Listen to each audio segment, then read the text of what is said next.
I began reading about city bylaws in different towns and cities with respect to no idling, and then I received information from the Children's Clean Air Network. We've stopped idling our display cars and test drive cars on cold winter days. We found that in doing that we saved over $3,000 in fuel, which translates into 9 tons of CO2 that is now not sent up into the atmosphere.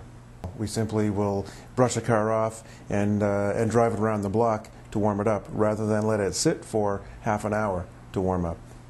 It was an old habit. It was something that we've always done. Most car dealers do it. It just warms up the cars, de-ices the windshields, and sort of melts the snow off them. And through the winter, it's done, 3-4 times a week, all through the winter.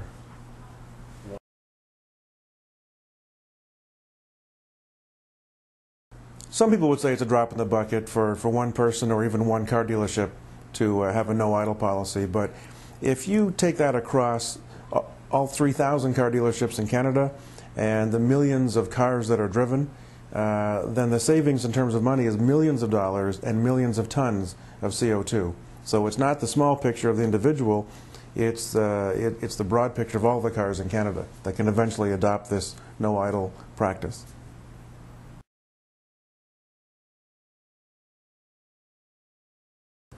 As a car dealer, we're in the business of selling cars and servicing cars. And as a result, we're in touch with over 4,000 Volkswagen owners on an annual basis.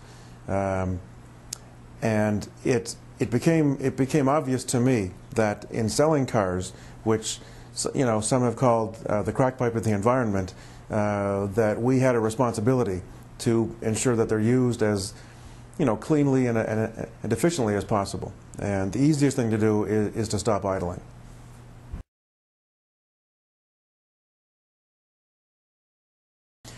The fact of the matter is, a no idle policy and no idle advice, I guess, from us is part of a maintenance education process. It's part of a bigger picture, which is efficiently running cars are just generally more efficient and save fuel. So in addition to no idle, we encourage customers to properly maintain their cars. So that's where we anticipate, that's where the business case is made. It becomes just better customer relations. It's good business.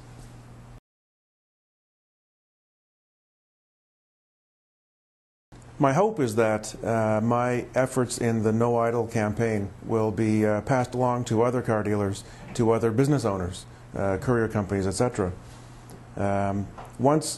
Once you become aware of the impact you have on the environment, you're compelled to act. You're compelled to, be part of the solution.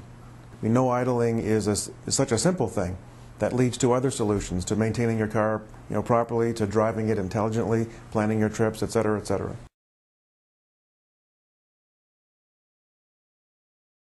A big motivator for me would be my children. I've got 2 young school-age kids, and when I go to their school to pick them up, I continually see 20 and 30 parents lined up on the curb with their cars running. Summer, spring, it doesn't matter when it is, the cars are just always idling.